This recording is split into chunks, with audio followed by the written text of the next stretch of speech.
మహిళలంటే ఒకప్పుడు చాలా చిన్న చూపు, తల్లిదండ్రులు కూడా చిన్న చూపు.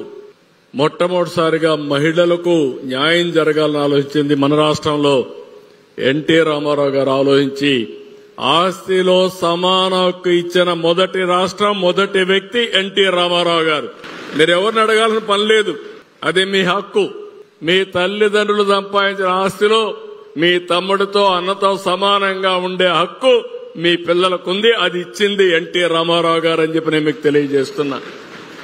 రెండోది, మొట్టమొదటిసారిగా యూనివర్సిటీ పెట్టాడు. మహిళా యూనివర్సిటీ పెట్టి మహిళలు చదువుకోవాలని పెట్టాడు. దాంతో మీలో ఒక ఆలోచన వచ్చింది. తర్వాత నేను వచ్చిన తర్వాత ఇప్పుడు డాక్రా సంఘాలున్నాయి, మీరు చూసుంటారు. ఆ డాక్రా సంఘాలు పెట్టి మామూలు ఆడబిడ్డ కూడా ఎక్స్ట్రాడినరీ ఆడబిడ్డగా తయారు కావచ్చని నిరూపించడానికి డాక్రా సంఘాలు పెట్టా. ఈ రోజు అనేక వ్యవస్థలు పోయినాయి కానీ డాక్రా సంఘాలు చాలా బాగా పనిచేస్తున్నాయి.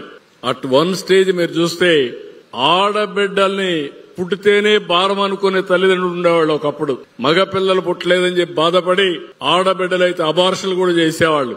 ఆ సమయంలో నేను ఆలోచించి ఆడబిడ్డల కోసం బాలికల సంరక్షణ పథకం 5,000 రూపాయలు బ్యాంక్ అకౌంట్ వేశాను. ప్రతి ఒక్క ఆడబిడ్డకి 5,000 రూపాయలు బ్యాంక్ అకౌంట్ వేశాను.